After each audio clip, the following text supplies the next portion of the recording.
Welcome to the We Are More podcast. My name is Alyssa. And my name's Bree. We're two sisters passionate about all things faith and feminism. We believe that Jesus trusted, respected, and encouraged women to teach and preach his word. And apparently that's controversial. Get comfy.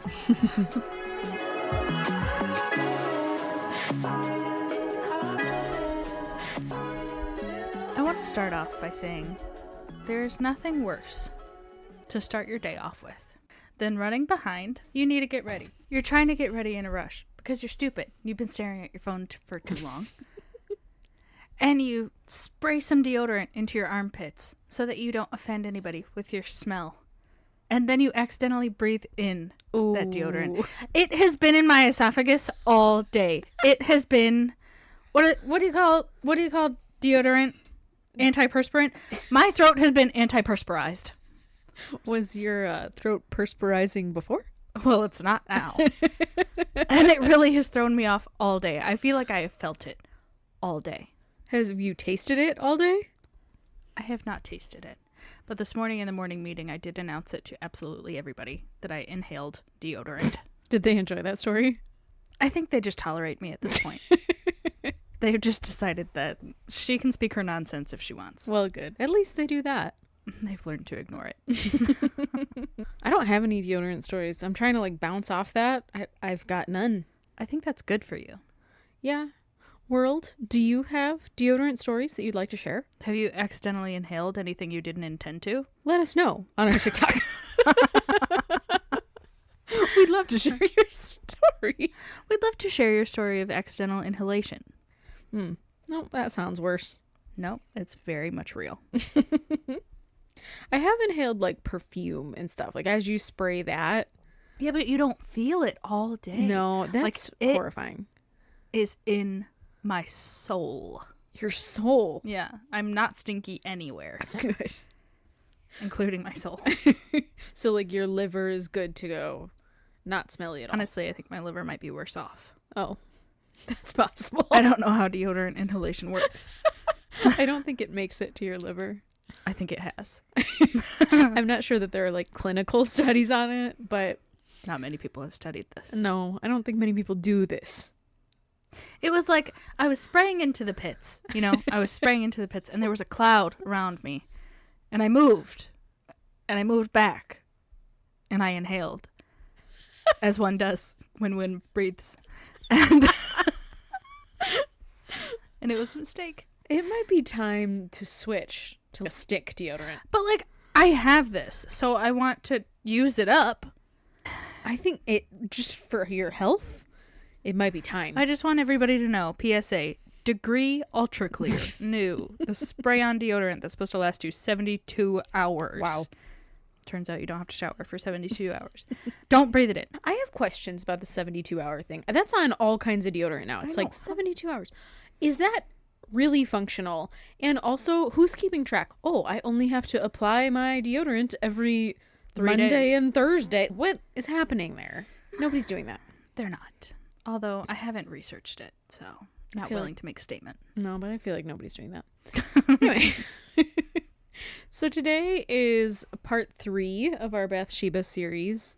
And I believe we are actually going to do a part 4 because Bree really is excited about going into the rest of her story. So you can kind of look forward to that next week. Her story, her children's stories. Yeah, I don't know how directly related to her it is, but her stories in 2 Samuel, I think it's chapters 11 and 12. But if you read on, it continues talking about King David's children and just there's a lot of drama. Mm-hmm. He's a dramatic human. Wow. Yeah. If someone wrote out the entire story of my life, it wouldn't make that interesting of a tale. You wouldn't read that book. Honestly. Okay. Just letting everybody know. Online dating out there. Or interviews. Okay. Mm-hmm. Tell me something interesting about yourself. Let me get to know you. There is nothing interesting about me. My mind goes blank. I forget my name. I forget any hobbies that I might have. I am like a blob. I would not recommend this being the first thing you talk about on your interview. I don't.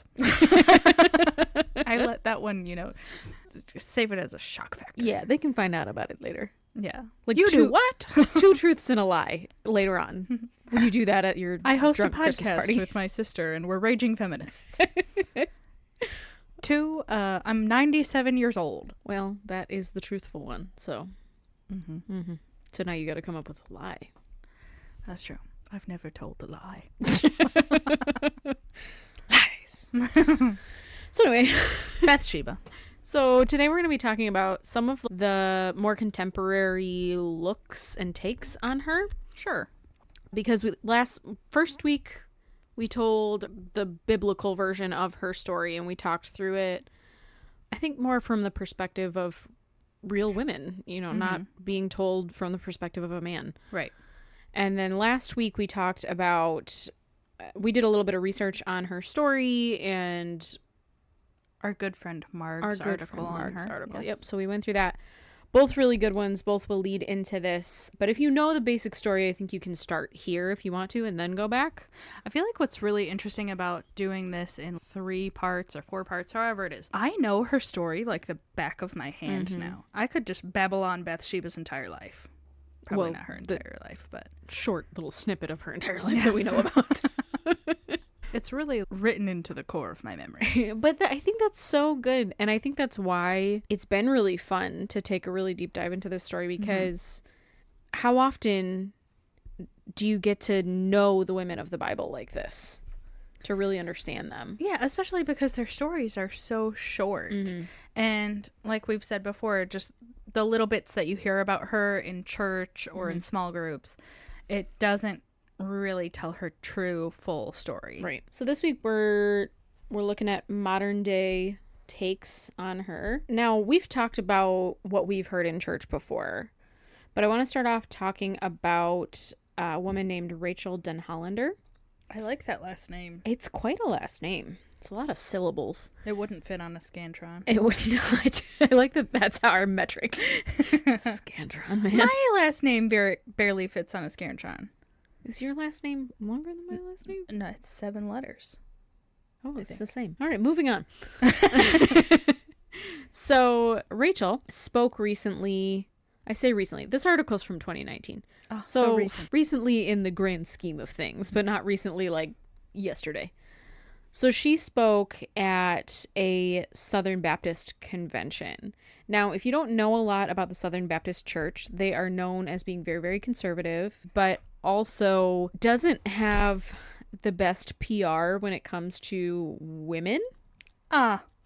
So they recently were voting on whether or not women could be pastors in the larger Southern Baptist Church. So you're not talking about one single church. You're talking about a group of churches that is governed by a board or whatever it is that they call themselves.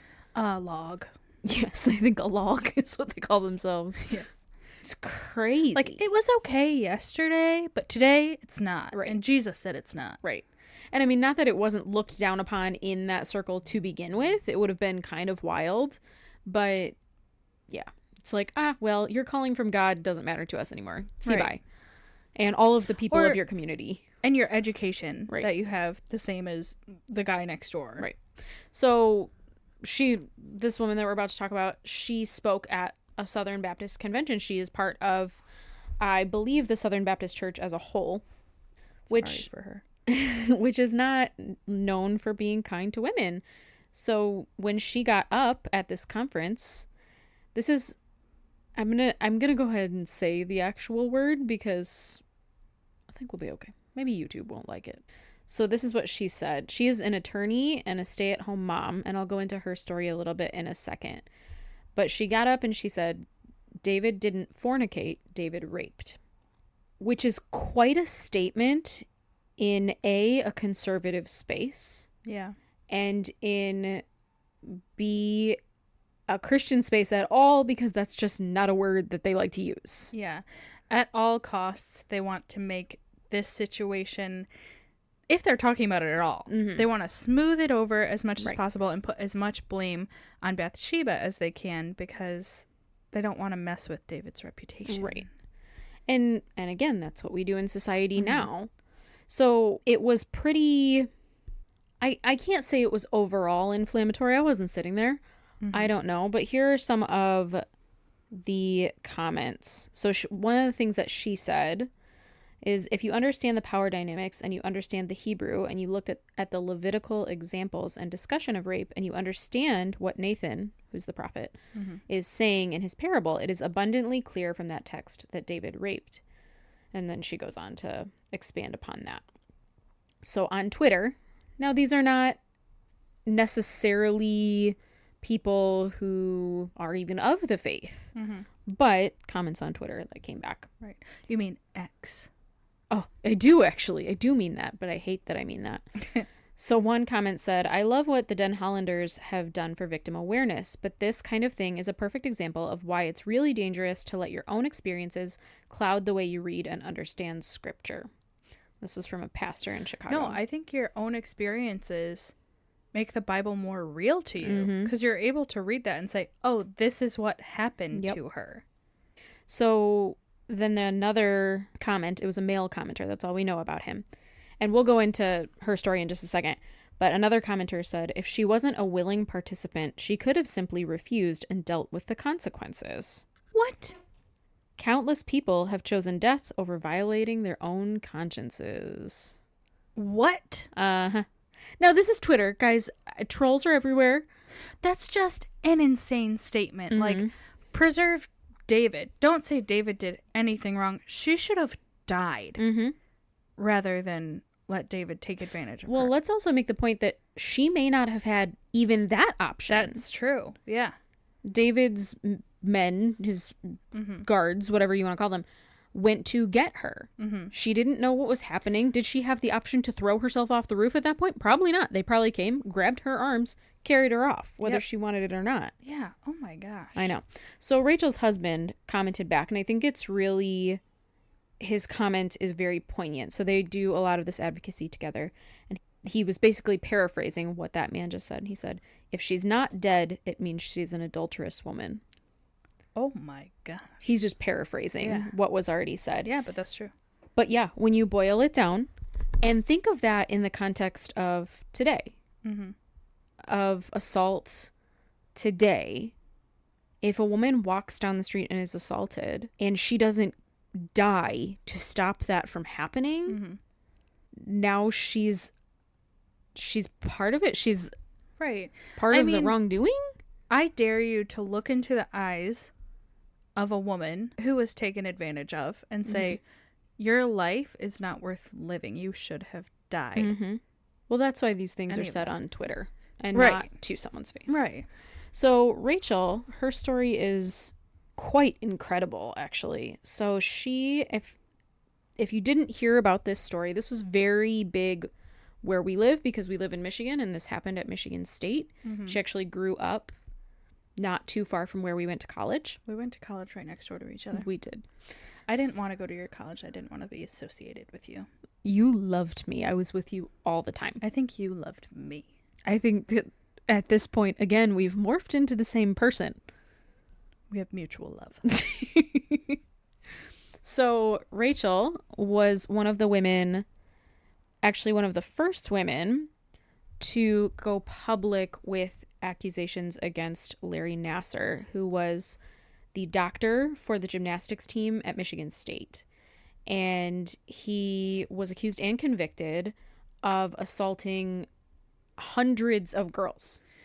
Was it just the Michigan State gymnastics team, or was it the Olympic? It was like he was at Michigan State. It had something to do with the Olympics. I'm not 100% clear on where all of the girls came from, but they were primarily underage, if not all underage.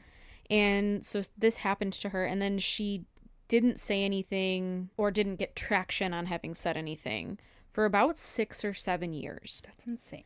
And this was happening to girls the whole time, before her, after her, and other people had come forward and said things, but it was, again, brushed away. Exactly, because we need to keep him in power, or his job is more important than your literal well-being. So Rachel went on, she was the first one to get some traction with an accusation. She wasn't going to drop it. She essentially organized a group of women willing to testify She was then the last woman to testify in his case. And she got up on the stand and she essentially begged the jury to give this man the full possible sentence, the highest amount of years in prison that they possibly could. And she ended her statement by saying, "How much is a little girl worth?" And then she went on to say, "These victims are worth everything. I plead with you to impose the maximum sentence under the plea agreement because everything is what these survivors are worth." Now, I want you to imagine looking at this woman who was assaulted and then who built an army of people to go against the man that hurt them. Right. And I want you to imagine looking her in the face and saying, "You were complicit in that because you should have died instead." You should have died instead. Yeah. Your life isn't worth living if you have lived through this.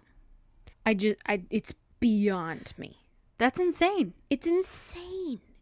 And so this, again, informs where the pastor that commented on Twitter when he said, like, "Oh, your personal experiences have shaped the way you're seeing the Bible."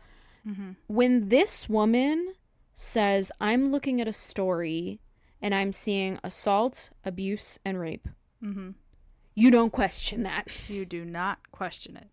How dare you? She knows what she's talking about.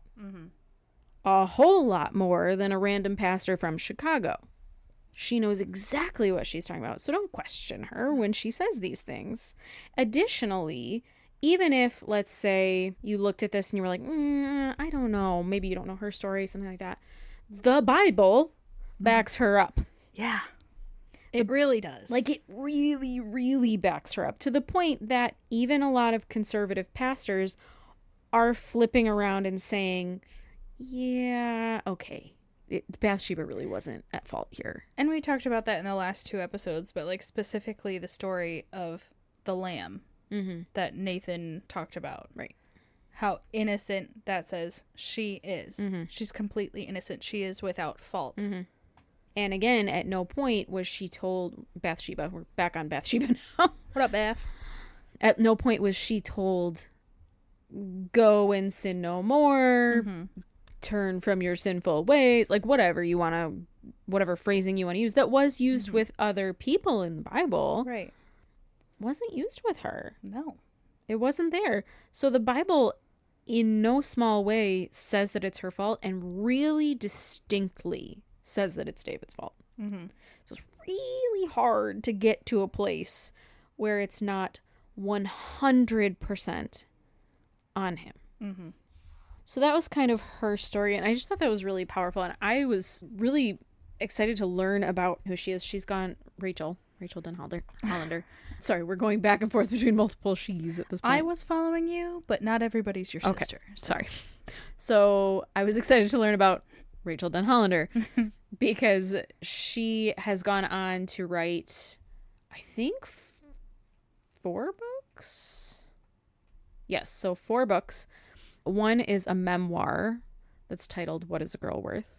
She also has 2 children's books out entitled How Much is a Little Girl Worth? And then How Much is a Little Boy Worth? And then she also has a 3rd book called Discover Your True Worth. So she's really taken her advocacy to a whole new level. That'd be interesting for us to read. It was published by Tyndale. So if you guys want to check any of those out. Different from Ashley Tisdale. Yes. And she's now married and has 4 children. So that's a lot of children. Person who wants to say that your life is over after these situations. Right. Clearly, God was not done with her story yet. Right. Very clearly, God was not done with her story. And very clearly, God was not done with Bathsheba's story. Right. Because she goes on to be the mother of Solomon.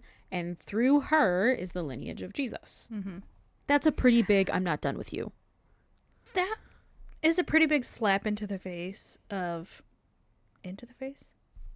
slap in the face to that guy on Twitter.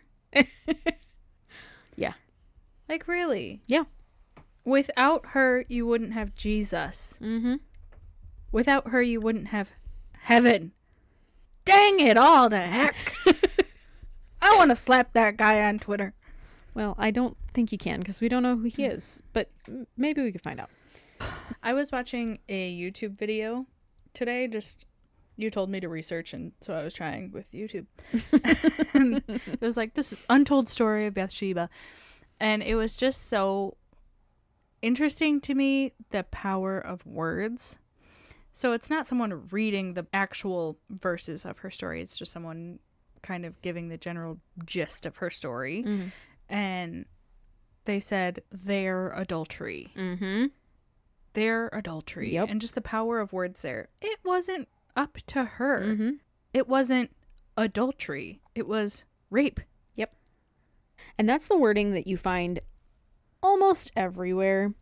So another one of the articles that I read, now this is a little bit of an older one as well, it's from 2017. Why And are you saying that's old? I'm sorry. I'm feeling incredibly old now. I'm sorry. That was 7 years ago. Oh, gosh. And the reason a lot of these resources are older is because Bathsheba's story got some press. Yeah. And it became very unpopular to call her the one at fault. So you started seeing even conservative pastors kind of like backpedaling, at least publicly. Now, you're not seeing the same thing in church services where it's not necessarily being recorded and posted, or even if it is, it's not getting a lot of views. You know, your local church may post a video and get 100 views on it, 200 views on it, but the likelihood of that getting a lot of negative feedback is pretty low. Right. So you do see it in churches still, but you aren't seeing it necessarily on people's blogs, on people's Twitter, on people's whatever. Actually, one of the articles that I was reading, she calls, and I think this is a fairly common term, but it's newer for me. She calls the men that are all about, you know, the patriarchal Christianity and women submitting and whatever. She calls them Theo bros. And I thought that was hilarious. But she even said that most of the Theo bros have kind of turned the other way on this story if they talk about it at all, which you're not going to get them to talk about it very often. But if you do, then they'll at least say she wasn't at fault. They won't necessarily call it out for what it is, but they at least will try not to say it's her fault. Right. I saw a TikTok today. This is not necessarily on topic, but I sent it to the We Are More TikTok. We can repost it. Oh, good. But this lady was just saying, essentially, why do you think these Gen Z men are flocking to the church? They're flocking to the church because they found an institution that tells them they have no faults. Right. And that they are in complete power. And now you see just droves of women leaving the church because this institution has told women that they are worth nothing other than bearing the children of these all-important men and that everything is their fault. Well, I think that actually really ties into, I was working on an article at work and it talked about how I think they say 70% of divorces in the United States are initiated by women. And that gets thrown out by the Theo Bro community and people like that to say, look, women are terrible. They're just divorcing men left and right. They hate the institution of marriage, etc., etc. But the reality is what's happening is women are starting to have the ability to value themselves more. Yeah. And they don't have to sit there while you treat them like garbage. Well, they've said that on other TikToks that I've seen, marriage is great for men specifically because it gives them someone to take care of their children. It gives them someone to cook, to clean, to run their house. But it's not necessarily fantastic for women because they still in 2024 have to have a part-time or full-time job to help support the family. Right. But they also are taking on all these like traditional roles too. So it's not necessarily great for women. Right. It's not necessarily a benefit. No. So it's like you said a couple episodes ago, and we're a little off topic, but we'll come back. I think you said... I've said a lot of things. You said in order to get married, a man has to be more valuable to you than being by yourself. Yeah. You have to compete with me. Yeah. With my time. Yeah. With how much I like being by myself. And that is a big competition. I love spending time by myself. Well, and I think you can see, I don't find the divorce rate a horrifying thing. I know that's like a really controversial thing to say as a Christian, but I think God values you more than he values your marriage. He values your safety and well-being, whether that's mental well-being or physical well-being, more than he values the rule of staying married. I truly believe that in my heart. And so I find that the ability, not that divorce is a great thing, not that it isn't hurtful, not that it doesn't rip people to shreds at times, but the fact that the ability is out there for women to walk away, for Christian women to walk away from terrible situations, I'm applauding that. Yeah. I'm totally behind that. When were women legally allowed to initiate divorce? I don't know. I'm Googling. Oh, it's not an easy answer. I was hoping It's probably state by state. But it's not all that long ago, Right, that women were actually allowed to initiate divorce. And I mean, even beyond allowed to, that women had, that most women, let's say most women, had the financial stability to do so. Yeah. And now you're looking at a world where a lot of women do. Not every woman, but a lot of women do. And I think that's something to applaud. Yeah. Equality. All right, now back to our main topic. And back to our scheduled episode. So another article that I read, it's from Diana Lee Matthews, and it's her website is dianaleematthews.com. I read a little bit about her. I'm not really sure if she lands on the more conservative side or not, but she has a pretty robust blog, and she... That's how I take my coffee. Robust. Robust. So she has a series called Mothers of the Bible, and one of them is Bathsheba. Now, there are just a couple of things that I want to highlight. Her overall article is pretty solid. She talks about Bathsheba's whole story. She also goes into after David dies and Solomon takes over as king, etc., etc. But a couple of the things that I want to point out is, one, the pictures that she uses. Now, she does not say where these come from. I don't know exactly where she got them from. A lot of them I was noticing on the YouTube videos I was watching today were AI. Oh, well, this would have been before AI. This was 2017. 7 whole years ago. Far, far in the past. So I'm going to show these to Brie right now. She has not seen them. What in the heck? So the first one is Bathsheba standing... This looks like a flannelgraph. Is that what they call it? Flannelgraph. A flannelgraph. What is a flannelgraph? It's a flannelgraph. So the first picture... I've seen that picture. I literally think that's a flannelgraph.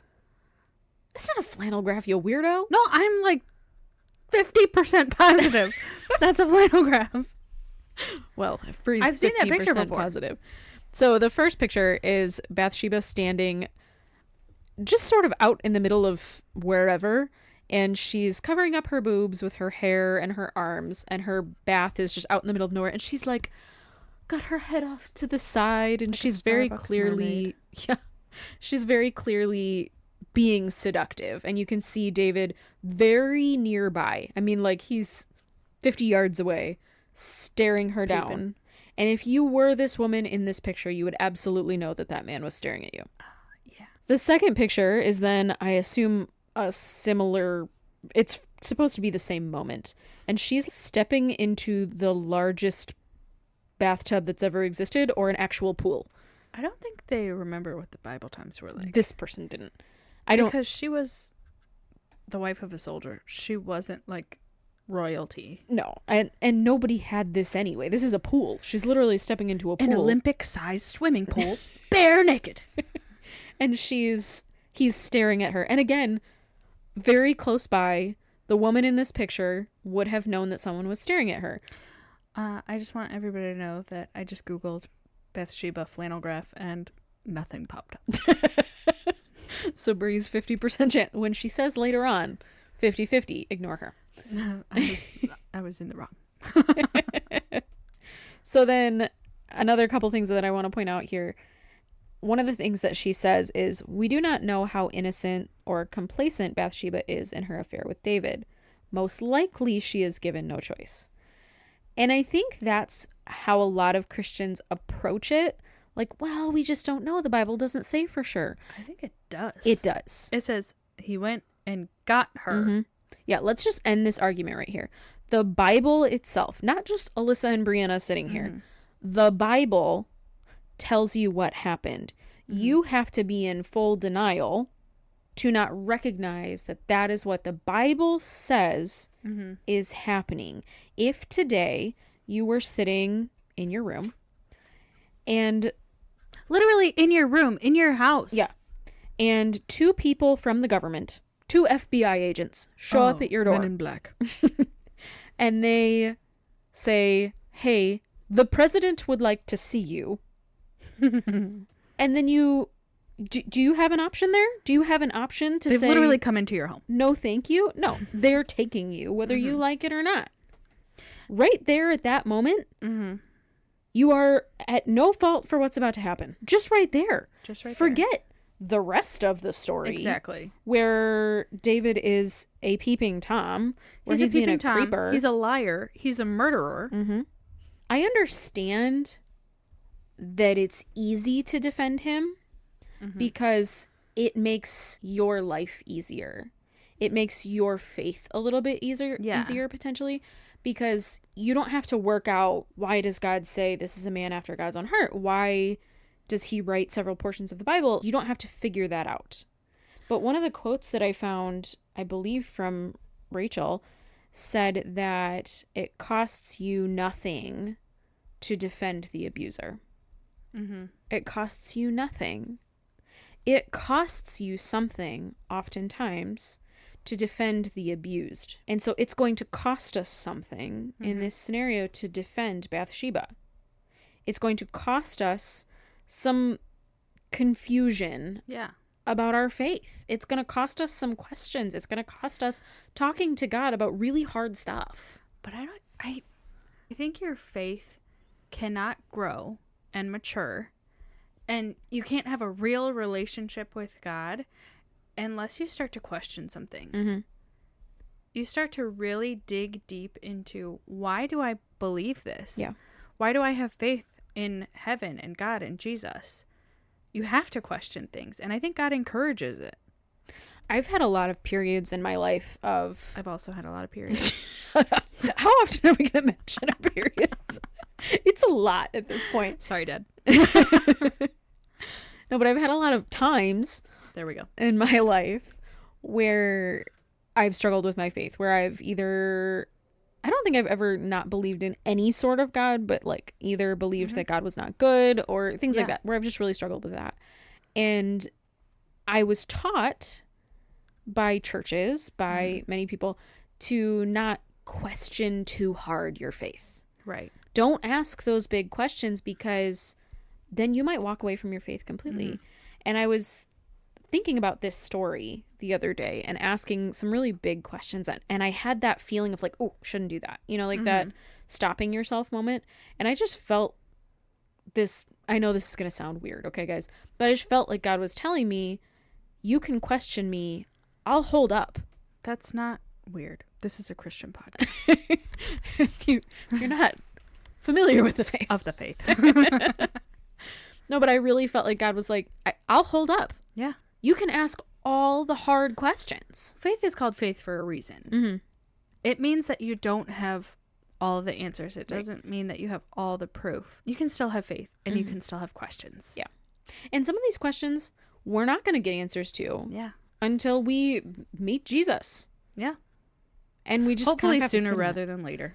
Well, you are 97. I am 97. I'm not sure how much longer it's going to last. I'm barely able to turn my head to breathe. Someone's going to actually believe that at some point. They're going to be concerned. I look good for 97. You do look great for 97. You don't look great for... Zip it. And I do. Thank you very much. So that was all I wanted to go into on that one. So I'm going to read a couple of quotes and talk about them. I wish you would. I will. I love when people read to me. I know you do. You really do. It's kind of strange. I don't have to do anything else. I don't have to focus on anything else. I can just sit and listen. All right, well, listen, it's a one-sentence thing. So one of the quotes that I found, it said, "Stop gaslighting people with Goliath's death while Bathsheba is killing you." So I'm not exactly sure. What? I think it's... That was a lot of words. I need you to break that down for me. I think essentially they're saying he was riding the fame and the, like, oh, look, God wants to use me of Goliath's death from when he was younger. Right. I forget that those are the same people. It is. And then... It is. Shut up. I was going to continue that sentence and it went nowhere. And then in modern day, Bathsheba's existence, I guess, is killing him. But the reality is, like, again, we use her name here instead of saying your sin is killing you, your lust is killing you, your stupidity is killing you. We use her name as though it's her fault. I saw another YouTube video today. I was like looking at all of them. It was like Bathsheba, victim or villain? I'm like, is that even a question? I think, unfortunately, it is, and something ultimately that people are asking. That video did say victim, but to even put that as a question is disgusting. Right. Well, I think people are right now trying to use it as like a buzz phrase to get you to click on it. But the unfortunate reality is the reason that that can happen is because she's been turned into the villain in the past for countless years at this point. And how often, I know that we've said this a million times in all of our other Bathsheba podcasts, but how many times in modern day are we villainizing women for being victims? All the time. All the time. Her dress was too short. She was asking for it. Did you see how low cut her top was? She was walking in the wrong part of town. She was drunk. Just the argument of whether or not she was naked is the same argument as what was she wearing. Right. Do you shower naked? I mean, when I was a kid, I used to wear my socks in the shower because I thought I was being rebellious. What? I don't know. I was a weird kid. Not all the time. Just sometimes. You know, I think I know everything about you. And then you spit stuff like that out. You never wore your socks in the shower just to see how it felt? You have an utter terror of wet socks. Partially wet socks. So but fully if they're wet fully socks, submerged, I mean, it's the same sensation across all your feet. I don't think so. I worry about you deeply. I worry about myself too. Anyway, going off that same vein, one of the things that I found was called Bathsheba syndrome. Like the villain from The Incredibles? No, unfortunately not. But that was a good movie. I think they're making a part 3. What? Yeah, I think they announced that at D23, which is Disney Comic-Con for those of you who are not fully Disney adults. Anyway, so Bathsheba syndrome, I had never heard of this, so I don't know that this is the most mainstream term in the world. Let me guess what it is. Hang on. You shower naked. Yes, so you all have it. Except for Bathsheba Brianna, syndrome. who showers with her socks on. No. Only when I was a child. That doesn't make it better, you weirdo. I'm not weird. Someone out there will relate. No, they won't. So Bathsheba syndrome, like I said, I don't think this is like a super common term, but it was one that I came across in my research and primarily used for religious leaders, but I think it could be used for any leaders. Google says Bathsheba syndrome is a term used to describe the ethical failures of successful leaders who are unable to deal with the consequences of their success. What? The term comes from the story of King David, which is familiar in many traditions. Why are we calling it Bathsheba syndrome? Because I don't know. So essentially it's describing David. But because we have to put it on the woman all the time, we call it Bathsheba syndrome. Now, is it just because her name was more fun to say than David? I mean, Ew, David. I think David syndrome might be a little bit confusing. However, Bathsheba syndrome absolutely makes it sound like she's at fault. She is causing the problem. She has created an issue. She caused her brother in Christ to stumble. I want to do a whole episode on that. I want to do 5 episodes on that. You know, it'd be a good song to go with all of that. You got me tripping. Oh, stumbling. Oh, nah, nah. Now you That's guys Fergalicious. can... Nope, it's Fergie. Just in general? It's called Clumsy. Fergalicious is another song. Oh, good.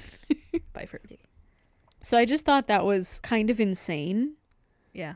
That everywhere this poor woman is depicted, whether it's in art, whether it's in classic literature, there's actually a movie I found as well, like from, I want to say it's like the 50s. The 50s? They weren't allowed to do that in the 50s. You couldn't be nude on TV. They didn't have Netflix back then. Oh, another quote on the similar vein. David defeated Goliath, but lost to Bathsheba. Our real giants are the desires we haven't killed yet. But it's not Goliath. What? I want to point out... She wasn't looking to take him down. She was looking to take a bath. I also want to point out that it says, we haven't killed yet. Oh, good. We've talked before about how when you look at the risk for men versus women, when it comes to rejection, when it comes to any of these things, oftentimes, not always, but oftentimes the risk for men in putting themselves out there or in telling their story or in whatever is pretty simply rejection. I'm not saying for every moment. I'm not saying hurt ego. Yeah, I'm not saying rejection is not difficult in certain circumstances, but you compare that with the risks for women, and it's right in this quote. It's right here. We're trying to stay alive. Our risk is death. How often are you watching the news and you hear something tragic that happens? You know, XYZ that you see on the news. Terrible, horrible things. How often are you seeing a woman being the main villain? When it does happen, and it does happen occasionally, it's like, whoa, that's crazy. Right. It's shocking. It's not shocking for a man to murder his wife or his girlfriend or go crazy in a grocery store or school. It's just, why are we always accepting that men are so violent? You know? No, How do we flip the script? How can women become more violent? Oh, good. I think as I look through I've got a bunch of screenshots here, and it's David's sin with Bathsheba. That's one of the titles of a sermon that was given. How about sin against? Right. How about many things? Yeah. It's just, it becomes abundantly clear that as Christians, we are working overtime to keep David clean. Yeah. To keep his story pure. But the Bible isn't doing that. Even modern day, and like I said, like, it's not popular to anymore blame her because we're getting woke. Well, at least on the internet, people are trying not to seem quite as bad. But, so this is a quote from Baptist News Global. My favorite. And it's a quote that they are just describing something. So it says, male-dominated cultures like Bathsheba's and our own teach women that they are responsible for men's lust. Women may think and may have been told that their behavior evokes this response in men. Somehow they have telegraphed availability messages. As a consequence, when men lust after them, some women feel guilty. Somehow they think they have caused the sexual harassment, the unwanted sexual come-ons, or touching, or even the rape. Do you think they feel that way? Maybe because society tells them they're at fault? The church tells them they are at fault? They tell them that the very sight of their bra straps could cause their brother in Christ to stumble? Well, one of the articles that I read as well was saying that maybe part of the reason that these megachurch pastors are so quick to defend David and pretend that this is not a story of what it is because think of how many of those pastors have, maybe not, some of them have done such an extreme act against women, but many, many, many of them have been accused of terrible things against women. I mean, just a couple of weeks ago. Right. We heard from people in our own community. Right. So if you think about the fact that there's an ulterior motive here. Yeah, of course. If they make him look a little less guilty, they don't feel as guilty themselves. Right. And they can write off a lot of wrongdoings of their own. Because this was a man after God's own heart. Yes, and so am I. Right. And if God was willing to excuse David's sin, then, well, mine's probably fine also. And turns out I can do whatever I want if I just ask for forgiveness. The more you look into it, and we've really researched this story, okay? To death. It's only 2 chapters of the Bible, guys. We've really researched this story, and it becomes so painfully clear that anyone defending David in this story Is wrong. And is not reading their Bible. No. God is not defending David in this story. It's almost like, you know, when you're talking to someone and rather than listening to you, they're thinking about how they're going to respond. That's how people read their Bibles half the time. That's good. I know. I'm very deep. It's the wine. They're not actually reading to learn from God. They're learning to excuse themselves. How can I find a loophole? Yeah, how can I use this passage of the Bible? I've been watching, I'm sure I've said this before, but I've been watching a lot of Mormon content on YouTube. Like people Between you and Mom, I'm convinced you're going to become a Mormon and Mom's an Amish. I'm very confused. Well, I've been watching, if it helps, like ex-Mormon content. Yeah. And I'm just fascinated by the Mormon church. Like it's very different from anything that I grew up with. Yeah. It's interesting.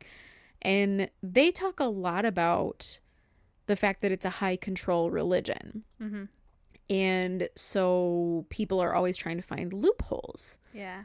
Because if it doesn't exactly say you can't do this specific thing, then it must be fine. And I think that Christians are often doing the same thing. 100%. And I wouldn't necessarily consider Christianity a high control religion. Now, you may disagree with me on that, but when I look at Christianity, I see... Compared to other religions. Sure. Yeah.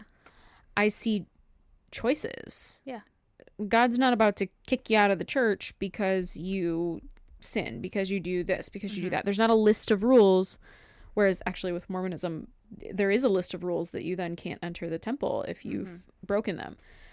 I don't see that happening in Christianity. Now, there may be certain spaces in Christianity where that's happening. But I think because we like to do our own thing, follow our own rules, whatever, we do try and find those loopholes. And people use this story certainly as a loophole. How can I get out of doing what God tells me to do? How can I excuse my own horrific behavior against women? Well, you know, David did it. Yeah. So it's probably fine. It's probably fine. He was a man after God's own heart, so I can do what I want. Yep.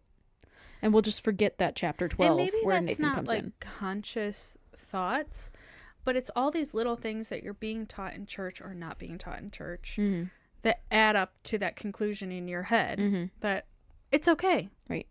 Whatever I'm doing is fine.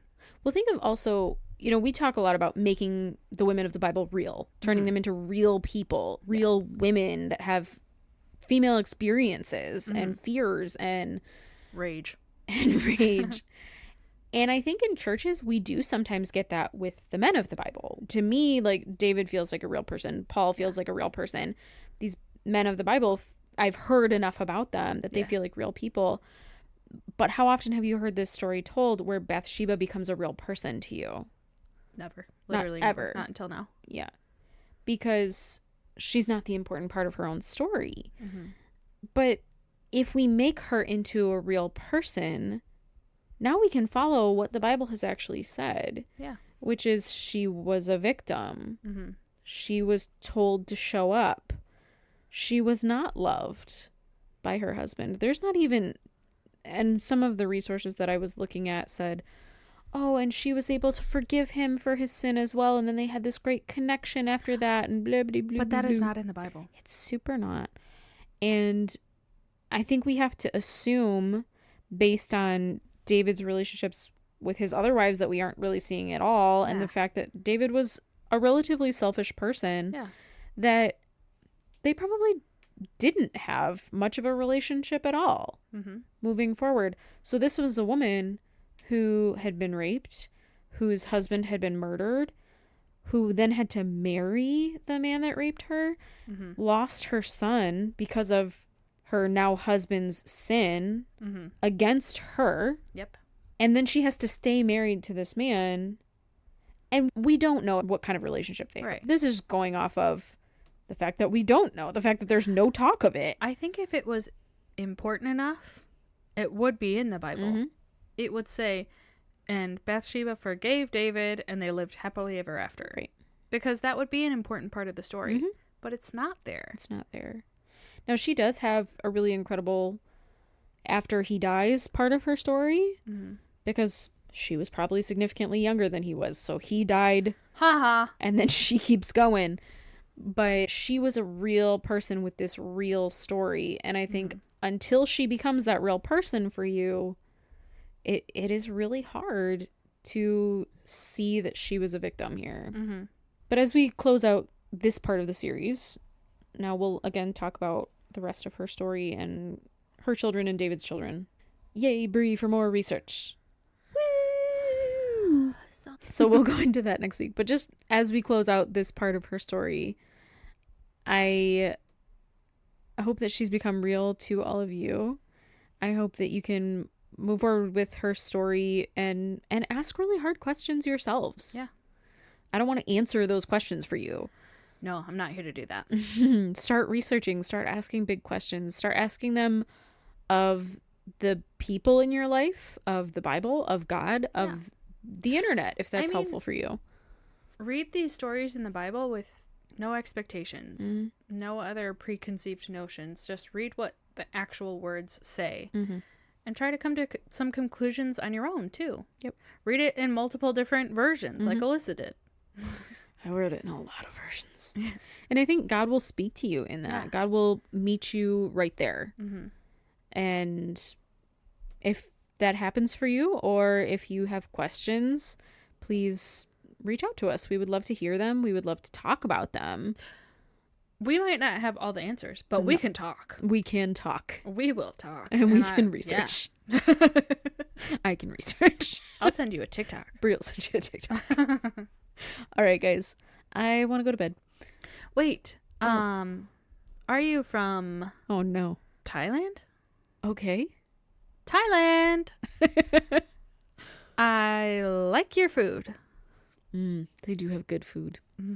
So if you're from Thailand and you would like to listen about females, faith, and feminism, and sisters, and wine. And periods. And periods. That's it. If you would like to listen to us. You guys can also follow us on TikTok and Instagram. On TikTok, we are we.r.more4. Just search the hashtag We Are More. And I don't really know what... Search the hashtag We Are More on Instagram, too. I would have to look up what our technical username is. I don't know. We Are More. Something. But we do a lot of previews over there. And we love to get any of your feedback. We've been getting some great feedback lately. And maybe we'll have a whole episode where we get to talk about it. But we have talked about a couple little things a here little and bit there. of here and there. So if you have any questions or comments... Concerns? I have many concerns. Do you have a inbox I can send them to? Yeah, it's called shutup.com. All right, we'll see you guys next week for part 4. Goodbye. I love you. Rest in peace.